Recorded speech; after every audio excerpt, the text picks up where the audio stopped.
and it is really the central question. Can you look the country in the eye and say, I have the experience and I have the ability to be not just vice president, but perhaps president of the United States of America? I do, Charlie. Meet Sarah Palin, creationist.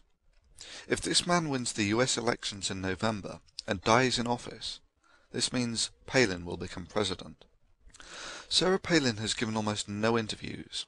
The following is taken from a 10-minute clip of one of her interviews. I believe that under the leadership, I believe that Okay, so she believes in things. What sort of things does she believe in? That our leaders, our national leaders, are sending them out on a task that is from God. That's what we have to make sure that we're praying for, that there is a plan and that plan is God's plan. So bless them with your prayers of protection over our soldiers. So this woman believes that starting a war with Iraq was a mission from God, and that praying will protect the soldiers. Personally, I would have gone for body armour, as it seems to have a significantly better track record at stopping bullets than prayer. But then again, this is merely the suggested best course of action from the godless science that shows that the Earth is not about 6,000 years old, contrary to Palin's beliefs. Other than that, Palin seems to believe in not blinking and incessantly calling the host Charlie. you can't blink. You can't blink. So I didn't blink then even. We must not blink, Charlie. I do, Charlie, and to this table, Charlie. But Charlie again. In what respect, Charlie? Charlie, you're God-given, Charlie. The task is from God, Charlie. In her youth, Palin was a beauty queen contestant, which may go some way to explaining her communicative skills. I believe that under the leaders that I believe that our education, like such as in South Africa and the Iraq, everywhere like such as, and now many open-minded and fair people will at this point be calling this a cheap and unjustified shot. I contest this. I want you to mark the following responses by Miss Teen South Carolina and Sarah Palin for articulacy, content, and how many coherent sentences they actually managed to compose. Bear in mind that one of these is widely seen as one of the most nonsensical answers ever captured on tape, while the other is delivered by someone who is running for the Vice President of the United States. I stress, both answers are completely unedited. A fifth of Americans can't locate the U.S. on a world map. Why do you think this is? I personally believe that U.S. Americans are unable to do so because some people out there in our nation don't have maps, and I believe that our education, like such as in South. Do we have the right to be making cross-border attacks into Pakistan from Afghanistan, with or without the approval of the Pakistani government? As for our right to invade, we're going to work with these countries, building new relationships, working with existing allies, but forging new also, in order to, Charlie, get to a point in this world where war is not going to be a first option. In fact, war has got to be, and military strike, a last option. But Governor, I'm asking you, we have the right, in your mind, to go across the border with or without the approval of the Pakistani government? And in case you think this is merely an isolated instance, this woman has given a few interviews. This is a clip from another interview. Class families who are struggling with health care, housing, gas, and groceries. Allow them to spend more and put more money into the economy instead of helping these big financial institutions that played a role in creating this mess. That's why I say I, like every American I'm speaking with, we're ill about this position that we have been put in, where it is the taxpayers looking to bail out. But ultimately, what the bailout does is help those who are concerned about the health care reform that is needed to help shore up our economy, helping the...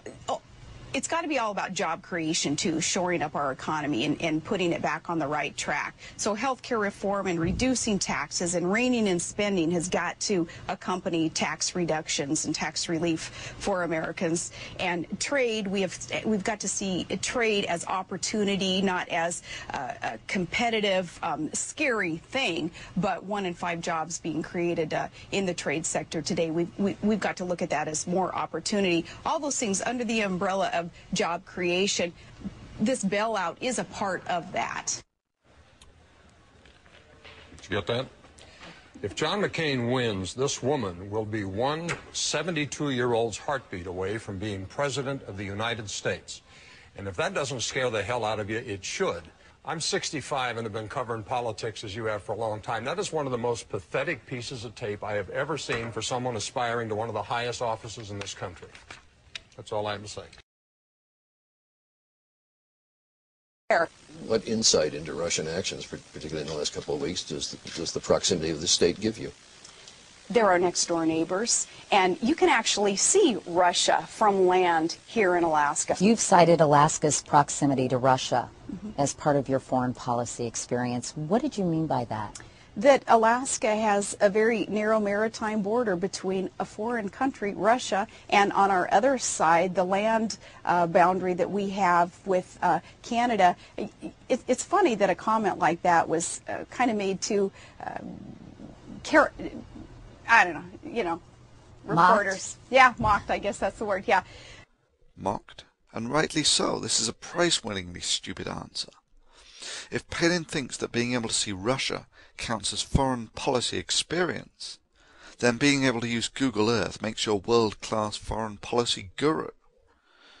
Indeed, by Palin's reasoning, the ability to see ballistic missile subs in Russian harbours gives you expertise in TAC nuke exchanges, while being able to see fast attack Russian nuclear subs and aircraft carriers in America gives you experience in naval warfare. Have you ever met a foreign head of state? I have not, and I think if you go back in history and if you ask that question of many vice presidents, they may have the same answer that I just gave you.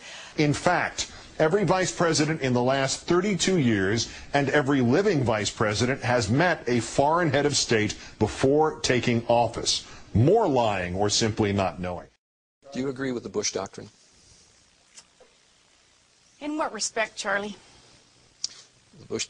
Well, what do you interpret it to be? His worldview? No, the Bush doctrine, enunciated September 2002. So Palin doesn't know what the Bush doctrine is. This is breathtaking ignorance. The Bush doctrine, invented by this man. I call upon all nations to do everything they can to stop these terrorist killers. Thank you. Now watch this drive. The man who declared mission accomplished before he decided to stay the course. The guy who started the war that Palin thinks was a mission from God. The Bush doctrine is the root cause of arguably the biggest US foreign policy blunder since Vietnam. That's about 50 years. You might have thought that Palin would have had at least a superficial insight into the political happenings of our own country over the last 8 years. The Bush doctrine, as I understand it, is that we have the right of anticipatory self-defense, that we have the right to a preemptive strike against any other country that we think is going to attack us. Do you agree with that? Charlie, if there is legitimate and enough intelligence. What we're giving you are facts and conclusions based on solid intelligence. That tells us that a strike is imminent. We know where they are. They're in the area around Tikrit and Baghdad. We cannot wait for the final proof. The smoking gun that could come in the form of a mushroom cloud. Against American people, we have every right to defend our country. However, Palin does make the odd comment that I agree with. I believe that what President Bush has attempted to do is rid this world of Islamic extremism, terrorists who are hell-bent on destroying our nation. There have been blunders along the way, though. There have been mistakes made, and with new leadership, and that's the beauty of American elections, of course, and democracy, is with new leadership comes opportunity to do things better. Yeah, That's right, this is the beauty of democratic elections. You get to change your leaders for the better, and you do this by learning from the mistakes of the past. If there is one lesson that America should have learnt over the last 8 years, it's that having a grade A moron and screw-up artist as a leader is a bad thing. Please, America, don't make the same mistake again.